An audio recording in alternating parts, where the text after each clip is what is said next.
Mi nombre es Fernando Suárez, soy ingeniero.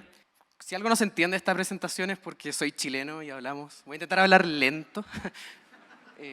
Ok, entonces, cuando me pidieron que armara esta charla, Anaí me dijo, habla algo del futuro. Una instrucción bastante amplia.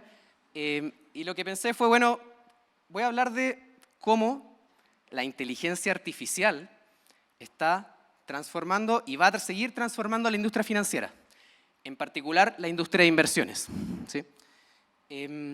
¿Y qué mejor manera de hacerla? Yo sé que la mayoría de las charlas son un poco futuristas y hablan en términos bien generales, y creo que la mejor forma de hacerlo es con un caso práctico.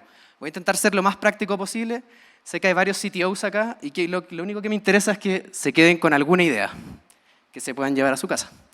Entonces, la presentación la voy a dividir en tres. Voy a dar una pequeña introducción de lo que es Fintual, a qué nos dedicamos, y después voy a hablar de cómo construimos inversiones o portafolios de inversión utilizando inteligencia artificial. Y finalmente voy a hablar de cómo damos asesoría y soporte en general por la aplicación a más de 160.000 personas utilizando modelos de lenguaje. Entonces, ¿qué es lo que es Fintual? Fintual es una plataforma de inversiones, bueno, además de ser un auspiciador de este evento, es una plataforma de inversiones que ofrece servicios de robo-advisor en base a inteligencia artificial. ¿Ya? Entonces, en términos simples, lo que hacemos es que somos una fintech en que cualquier persona puede desde su celular o desde su computador invertir su dinero de manera sencilla y eficiente en menos de 5 minutos. Y gran parte de ese proceso lo lo hacemos utilizando inteligencia artificial. Todo es 100% online y una de las grandes o de las características más relevantes de Fintual es que no hay montos mínimos. Cualquier persona puede invertir desde un peso mexicano a un peso chileno. ¿Ya? Lógicamente somos una empresa regulada, estamos en Chile y en México, y en el caso de México estamos regulados por la CNBV. ¿Ya? Entonces, bueno, fuimos acelerados por Y Combinator, que es una aceleradora que ha acelerado compañías como Dropbox o Airbnb, por ejemplo. También nos invirtió un venture capital que se llama Sequoia, que es uno de los más importantes en el mundo. Invirtió en empresas como Google o el mismo OpenAI. Y hoy día en Fintual administramos 1.300 millones de dólares. O sea, si uno suma todo el dinero que invierten las personas en Fintual, eso suma aproximadamente 1.3 billion dólares, de más de 160.000 personas. ¿Ya? ¿Cómo funciona la aplicación? La aplicación lo que hace es que, en base a un algoritmo, determinamos tu perfil. ¿Qué es el perfil? La tolerancia al riesgo de la persona, su horizonte de inversión, su nivel de ingresos, las características que pueden describir una persona. Y en base a eso, construimos una cartera de inversiones que es óptima para esa persona. Y eso lo realizamos utilizando inteligencia artificial. Entonces, les quiero comentar un poco cómo funciona el algoritmo de cómo construimos las carteras de inversión utilizando modelos de Machine Learning. Entonces, en general, no solo en Fintual, sino que todas las gestoras de inversión, lo que buscan es construir la mejor cartera de inversiones posible. ¿Qué significa la mejor cartera de inversiones posible? Bueno, en general lo que uno busca es que el cliente tenga la mejor combinación de activos financieros, ¿no es cierto? Las mejores acciones, los mejores instrumentos de deuda, los mejores ETF, etcétera, de manera de maximizar el rendimiento futuro de la cartera de la persona, ¿no es cierto? Las personas quieren generar rendimientos. El objetivo de Fintual es que crezca el patrimonio de las personas, y la forma de hacer eso es con rendimientos. Y en general, a ese problema se le suman ciertas restricciones, como por ejemplo, no sobrepasar cierto nivel de riesgo o cierta tolerancia al riesgo. No es lo mismo construir una cartera de inversiones para una persona joven que para una persona que está próxima a jubilar, ¿no es cierto? No puedo tomar la misma cantidad de riesgo, no puedo invertir el mismo porcentaje de la cartera en acciones, por ejemplo. Para los que son más financieros, esto es un problema de optimización, ¿ya? No me voy a detener mucho en esto, pero básicamente lo que buscamos es maximizar una función objetivo sujeta a un set de restricciones, ¿ya? Entonces, el problema es uno de los problemas que tiene hoy día la industria financiera es que, a pesar de que esta problemática de optimización de portafolios existe hace más de 60 años, y han surgido variantes a los modelos iniciales, la mayoría de los modelos que utilizan las distintas empresas de inversiones son modelos que utilizan como insumo datos históricos, ¿ya? Notar que lo que nosotros estamos buscando es que las personas tengan inversiones que renten lo más posible, que tengan un rendimiento futuro lo mayor posible. la pregunta es cómo uno estima ese rendimiento futuro, ¿no es cierto? En general lo que hace la industria es que toma datos históricos y dice, bueno, las acciones rentaron un 5% en promedio, por lo tanto en el futuro ¿cuánto van a rentar? Un 5% en promedio, ¿ya? Y eso trae bastantes problemas. Por ejemplo, lo que tengo acá es un gráfico de la acción de Televisa entre el periodo o la ventana de tiempo entre 2004 y 2014. Si uno ve el comportamiento de la acción de Televisa entre 2004 y 2014 fue bastante positivo. De hecho, la acción rentó o tuvo un rendimiento de 350%. Por lo tanto, si una casa de inversiones, una gestora, se hubiese parado en el año 2014 y hubiese generado una optimización de portafolios, probablemente ese modelo le hubiera dicho, sí, invierte en Televisa. ¿Por qué? Porque, bueno, tiene un buen rendimiento, no ha tenido tanto riesgo, las cosas andan bien, etc. Supongamos que la persona invirtió en Televisa.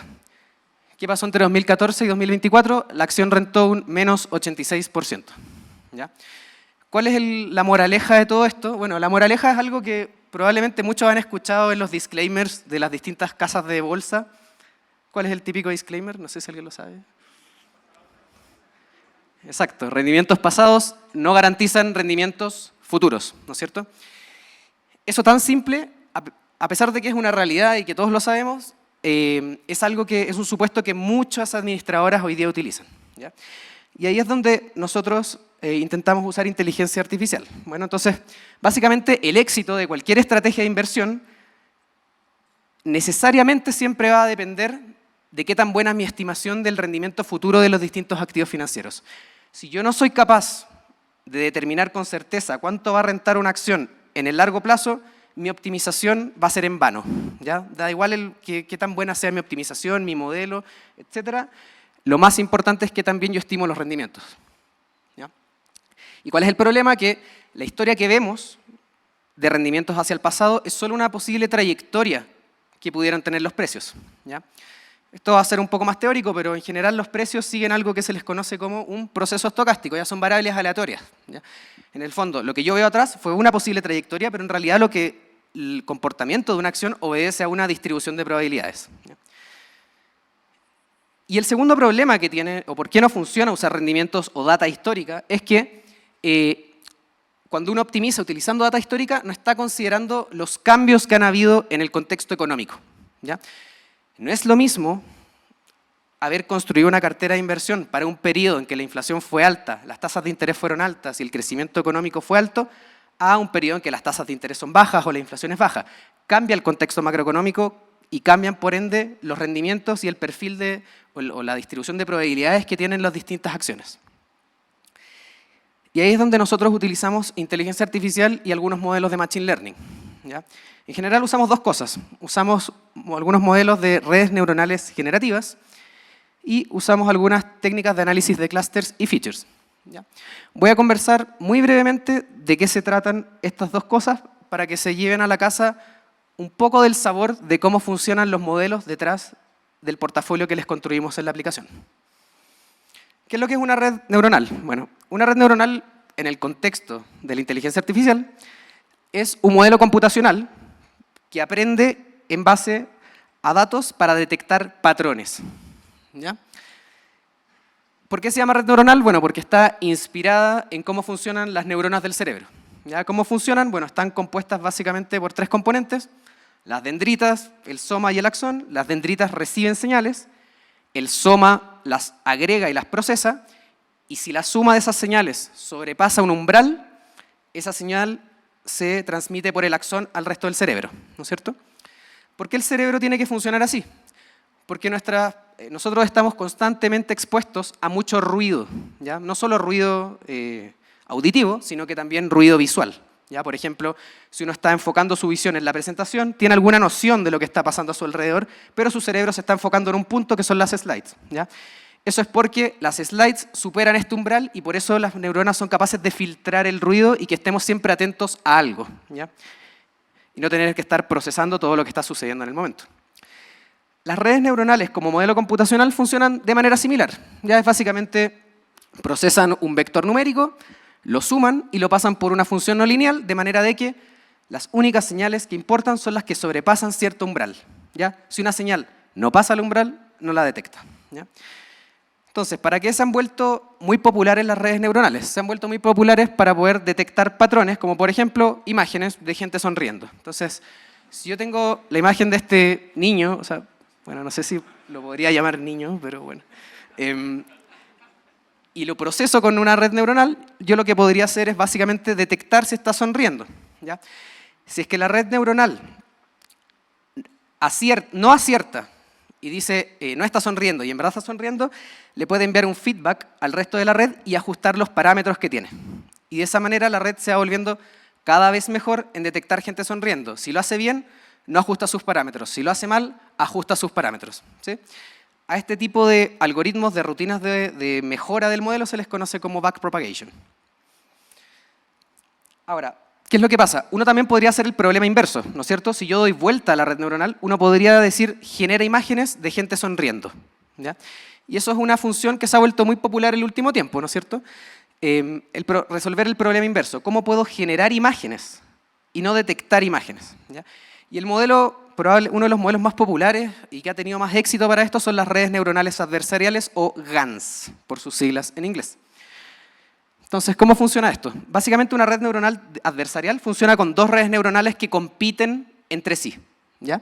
Va a haber una red neuronal que le vamos a llamar red neuronal generadora y otra red neuronal que le vamos a llamar red neuronal discriminadora, ¿sí?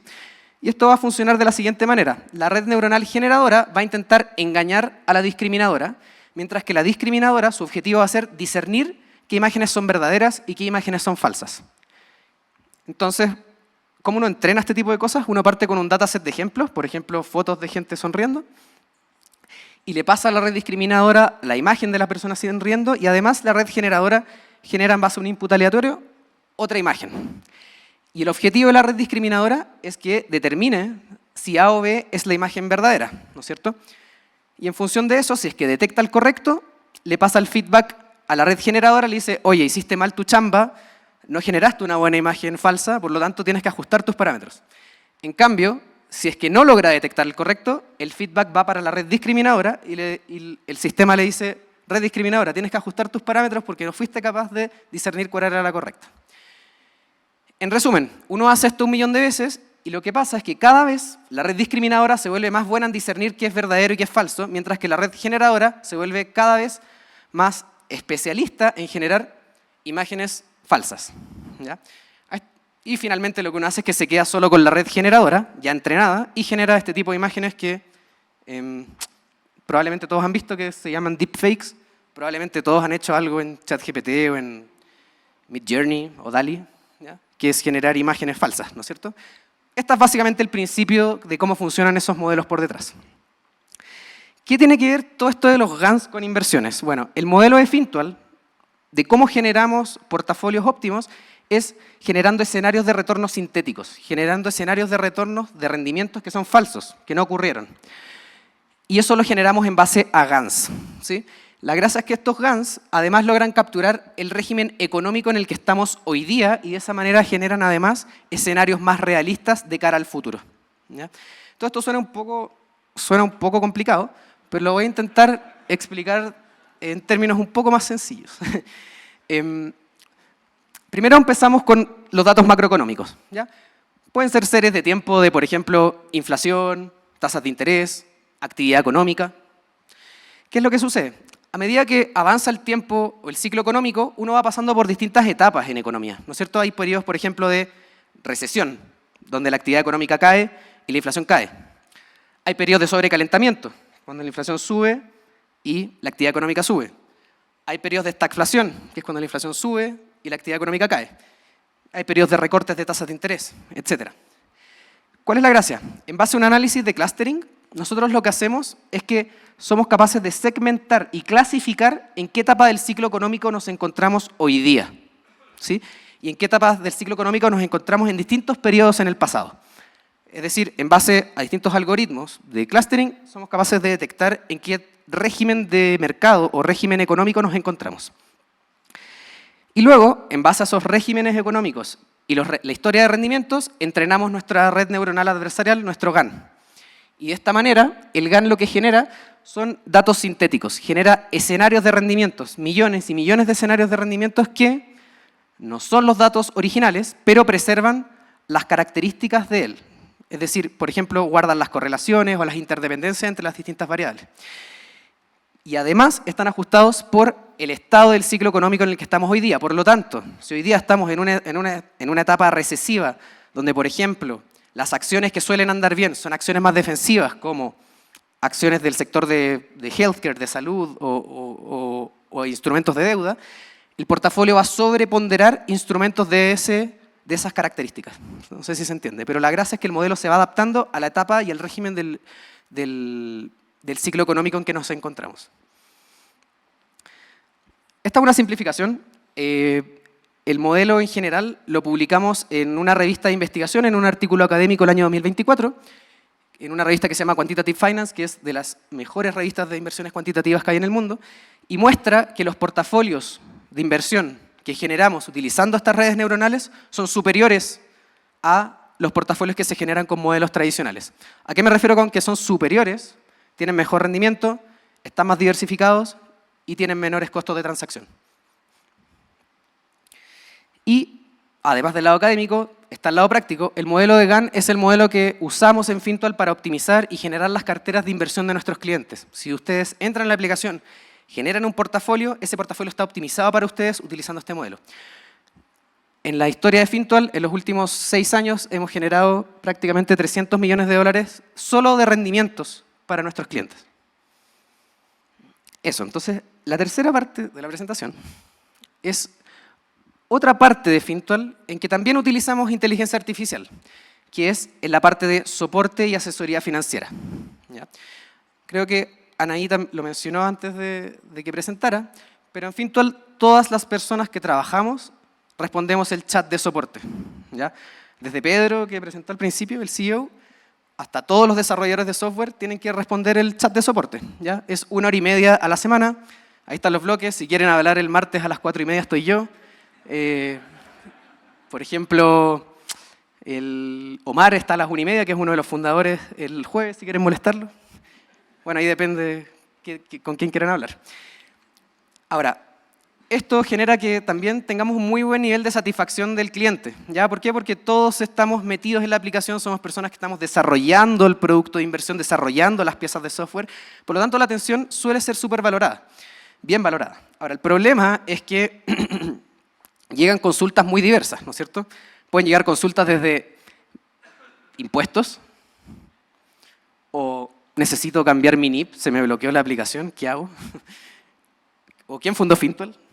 O ¿cuánto han rentado las acciones este mes? ¿Ya? Pueden llegar una ensalada de cosas y uno tiene que estar preparado para todo. Ahora, el gran problema de todo esto es que hemos crecido mucho, tenemos más de 160.000 clientes, ¿ya? Por lo tanto recibimos en torno a 400 conversaciones al día, y la cantidad de clientes va subiendo, pero la cantidad de trabajadores de Fintual no va subiendo. ¿Ya? Entonces la pregunta es cómo podemos escalar el modelo de negocios, ¿no es cierto?, sujeto a que no queremos que Fintual crezca a más de 100 personas. ¿Ya? Entonces la respuesta, que fue una hipótesis hace un año y hoy día es una realidad, es que utilizar modelos de lenguaje, como por ejemplo ChatGPT, funciona bastante bien. ¿Ya? Pero no es llegar y insertar ChatGPT al chat, ¿no es cierto? Hay que desarrollar harto software y meter harta cabeza para que esto funcione bien. Y les quiero conversar en los 14 minutos que me quedan cómo desarrollamos un chatbot de soporte al cliente que utiliza todos estos modelos de lenguaje e inteligencia artificial para entregar asesoría financiera y soporte en la aplicación y los resultados que hemos tenido. Para eso tengo que definir algo muy breve, que es lo que es un agente. Yo sé que mucha gente acá ya ha trabajado con inteligencia artificial, pero es bueno repasar lo que es un agente. Un agente es básicamente, uno lo puede imaginar como una persona, ¿ya? Como una persona en que su cerebro es un LLM, como por ejemplo GPT, y tiene un prompt. Entonces, por ejemplo, uno puede pensar que un agente es una persona que uno le dice, eres un experto en fondos de inversión. ¿Ya? Pero, a diferencia de un LLM, tiene herramientas o tools. ¿Ya? ¿Qué son estos tools? Son básicamente calculadoras o funciones que puede llamar el agente. Entonces, el agente, por ejemplo, además de saber todo lo que sabe un experto en fondos de inversión, tiene funciones a las que puede llamar, como por ejemplo, calcular el rendimiento de los fondos. O, por ejemplo, calcular el portafolio de los fondos, etc. visto desde la perspectiva de programación orientada a objetos, uno puede pensar que estos son funciones en algún lenguaje de programación, como por ejemplo una función que calcule rendimientos o una función que calcule el portafolio, y que el agente es básicamente una clase agente. ¿Ya?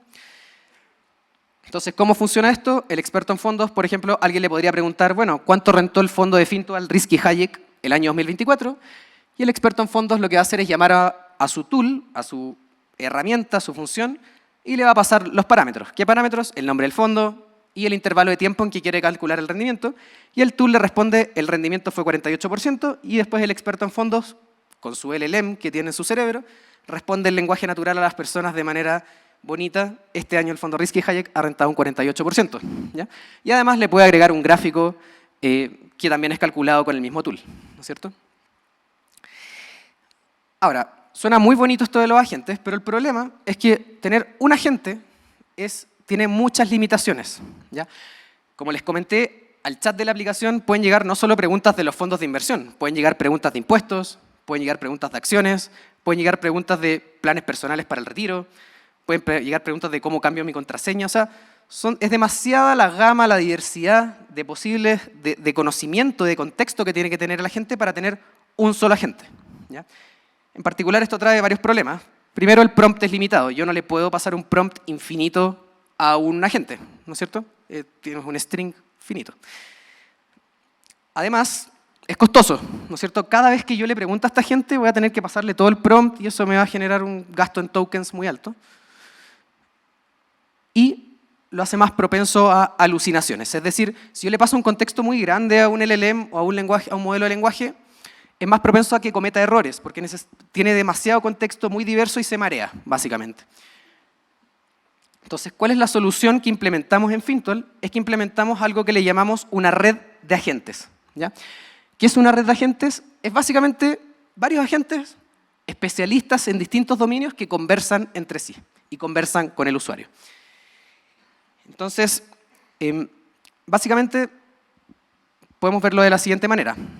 Acá tenemos dos agentes. Un agente recepcionista, que lo único que sabe hacer es recibir a la gente, a las personas, y derivarlas con un experto, y el experto en fondos, que es un agente que es experto en fondos y que cuenta con un tool que calcula rendimientos de fondos. Entonces, ¿cómo funciona en la práctica el flujo? Es que las personas saludan en la aplicación, le responde el recepcionista y les dice, ¿qué les dice? Hola, ¿qué necesitas? Y la persona le dice, bueno, ¿cuánto rentó el fondo de Fintual Risky Hayek el año 2024? Y lo que sucede por detrás es que la gente recepcionista no sabe eso, porque solo sabe recibir personas, pero sí sabe que existe un experto en fondos. Y le pasa la conversación al experto en fondos, y ahora la persona va a estar hablando con el experto en fondos. Y el experto en fondos usa su tool, que calcula el rendimiento, y le puede responder directamente a la persona, el rendimiento fue 48%, y aquí tienes una gráfica para ilustrarlo. Esto funciona como cuando uno llama al banco, habla con su ejecutivo y después le quiere comprar una tarjeta de crédito y el ejecutivo te transfiere con el experto en tarjetas de crédito. ¿Ya? Y le pasa un contexto. ¿Ya? Si se fijan ahí, le pasa el contexto de que el cliente está buscando el rendimiento de Hayek en 2024.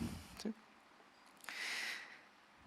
Hoy día, nuestra red tiene más de 30 agentes. No se ve mucho el texto, pero básicamente tenemos 30 expertos en distintos temas, en distintas temáticas. Tenemos expertos en impuestos, tenemos agentes que son expertos en planes para el retiro, expertos en acciones, expertos en fondos de inversión, en troubleshooting de la aplicación, etcétera, etcétera, etcétera. ¿Sí? Y de esa manera podemos modularizar los distintos conocimientos que tienen que haber en Fintual y de esa manera se responde mucho mejor las consultas que pueden tener los distintos clientes. Hoy día, cuando uno habla en el chat de la aplicación, uno habla con la red de agentes. Y ellos se van pasando la pelota entre ellos dependiendo de la pregunta que uno haga. ¿Ya?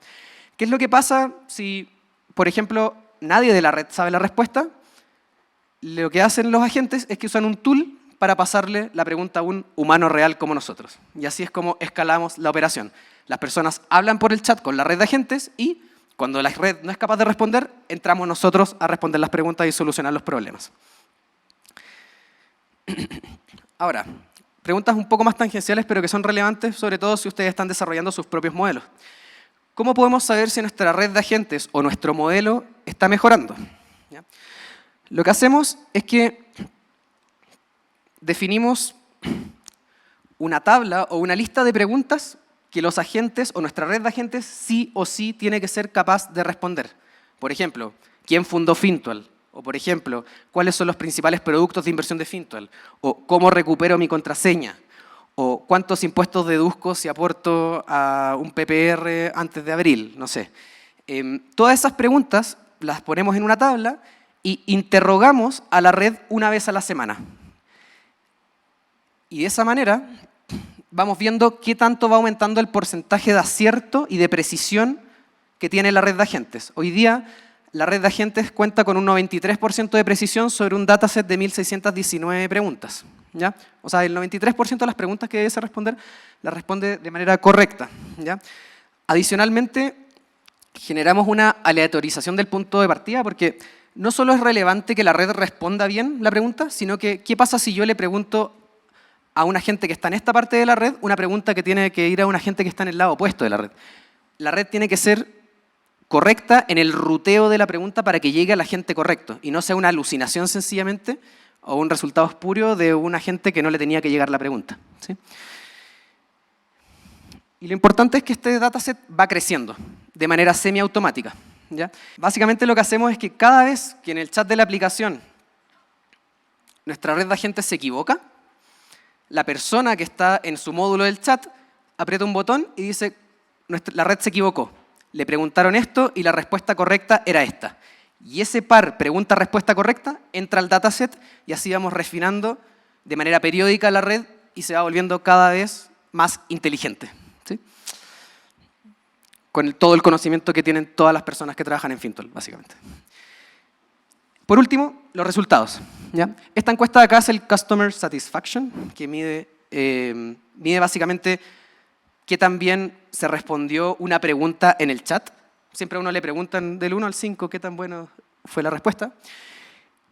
Las respuestas que responde la red de agentes de inteligencia artificial tienen más de un 80% de preguntas que son respondidas con categoría bueno o muy bueno. ¿Ya? Es un porcentaje muy alto y de hecho es más alto de lo que tienen las personas que trabajan en Fintual. O sea, responde mejor que nosotros. Que ya, como les dije, era un buen porcentaje. Eso respecto a la calidad de las respuestas. Y respecto al tiempo de respuesta, este gráfico yo lo encuentro impresionante. Las líneas lo que representan es la evolución del tiempo de respuesta que tiene la industria financiera, en celeste y morado, y Fintual en azul. O sea, en promedio, en general, en la historia, todos, tanto la industria financiera como nosotros, nos demorábamos 15 minutos en responder preguntas en el chat. En los últimos 6 meses o un año, ese tiempo en Fintual cayó a menos de 1 minuto. ¿Sí? Este gráfico nos lo compartió Intercom, que es el proveedor de Customer Service o de la plataforma de chat que utilizamos, porque estaban impresionados de cómo bajamos el tiempo de respuesta versus el resto de la industria financiera. Hoy día las preguntas se responden en menos de 1 minuto y con una calidad superior a la que la hacen las mismas personas de Fintual.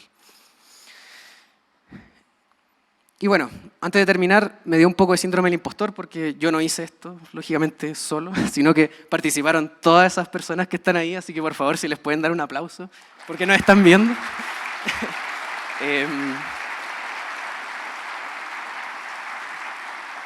Muchas gracias. No sé si alguien... ¿Tenemos preguntas? Sí, sí, ya. No sé si alguien tiene alguna pregunta.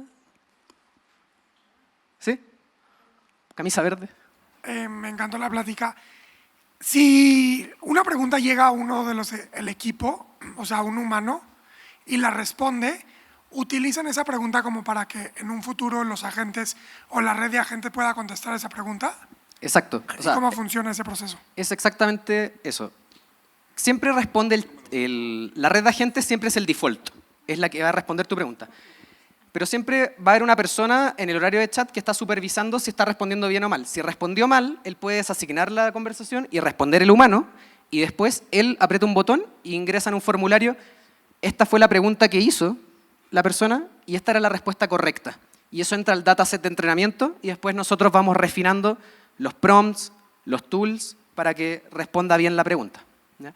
Eso es muy importante, que cuando mejoramos alguna capacidad de la gente es importante correr esta evaluación completa de la red, porque tú puedes mejorar un agente de manera isolada, pero eso puede generar cambios en la arquitectura completa de la red. ¿sí? Entonces, por eso la precisión de la red no es 100%, porque pasa mucho que uno cambia algo por acá y te genera un efecto en el resto de la red, entonces siempre es muy difícil llegar al 100% perfecto.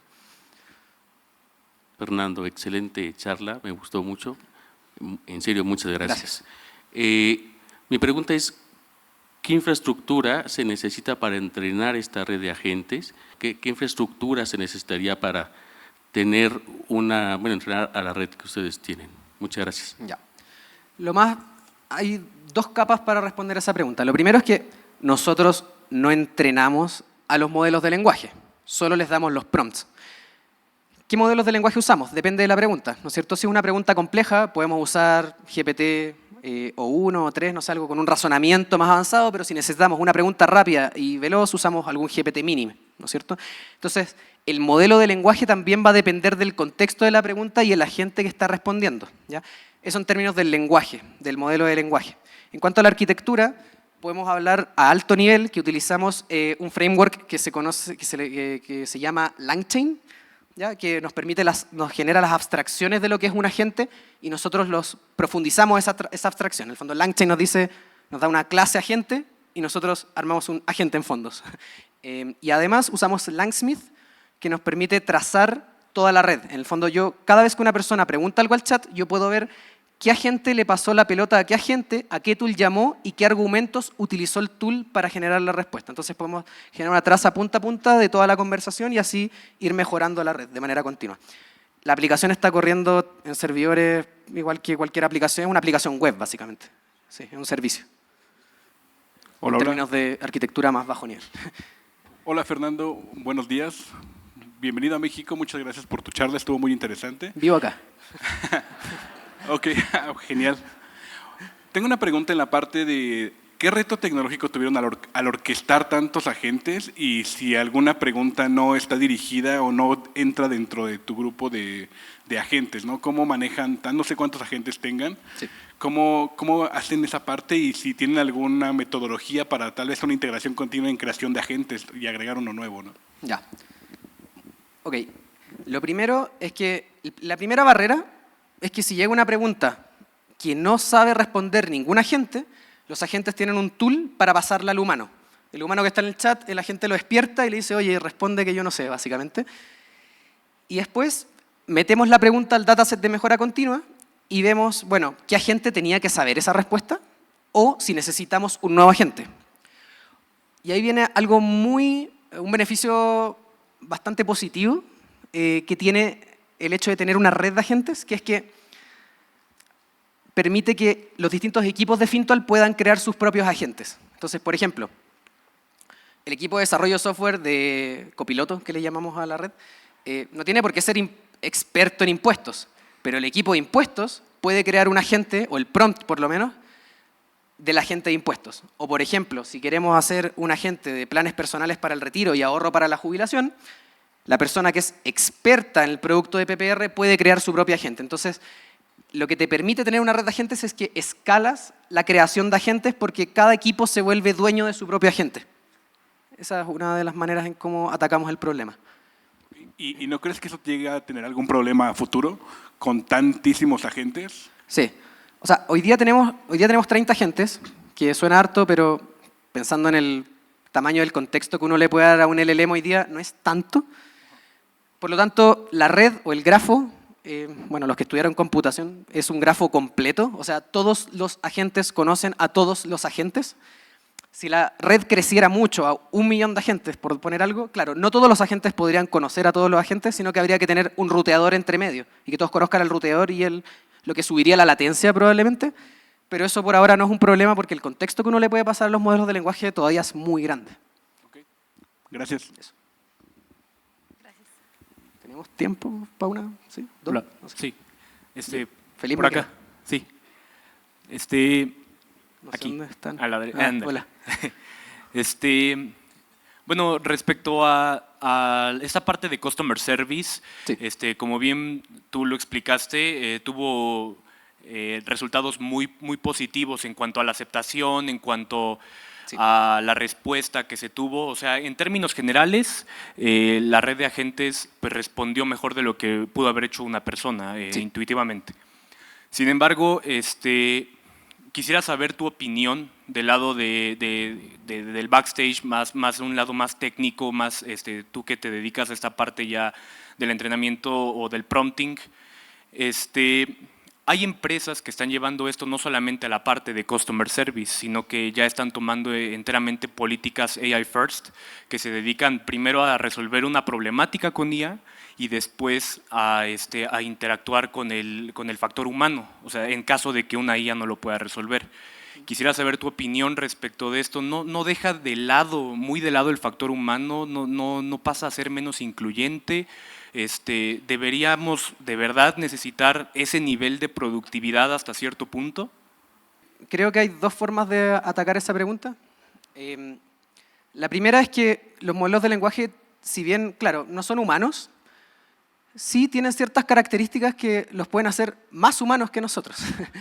Por ejemplo, pasa mucho en el chat que de repente entra una persona mayor de, no sé, 80 años y el agente adapta su tono, adapta su forma de hablarle a la persona dependiendo del contexto y la persona que le está hablando. Nosotros le pasamos un contexto. Esta persona tiene 89 años, no sé, es marino, es mujer, por decir algo.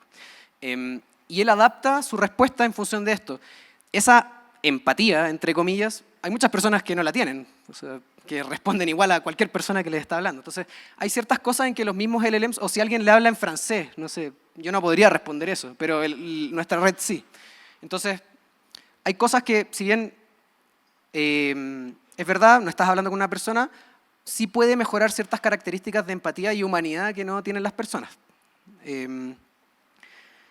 Ahora, respecto a qué es lo que pasa si es necesario tener inteligencia artificial respondiendo al soporte o deberíamos tener personas, bueno, depende del modelo de negocio de cada empresa, ¿no es cierto? Si yo fuera una empresa de inversiones de alto patrimonio en que tengo 3 clientes, no necesito una inteligencia artificial que responda a los clientes porque mis costos, o sea, probablemente van a ser, mi estructura de costos me va a permitir tener un asesor financiero humano que le responda a las personas. Pero en el caso de Fintual, en que tenemos 160.000 personas y queremos llegar a 1 millón o 10 millones de clientes, la única forma de escalar el modelo de negocios, manteniendo la cantidad de personal, es utilizando herramientas de inteligencia artificial. O por lo menos es la mejor forma que hemos encontrado. Ok. Muchas gracias. Gracias, Fer. Tuve que ser el bad cop que lo cortó, pero bueno, va a haber más espacios para preguntas. Pues hace no tanto, para muchos de nosotros, un asistente virtual era ese al que le pedíamos ayuda y nos respondía, perdón, no te entendí. Hoy la IA ya nos entiende, nos ayuda, e incluso si le preguntamos muy incisivamente, hasta nos juzga.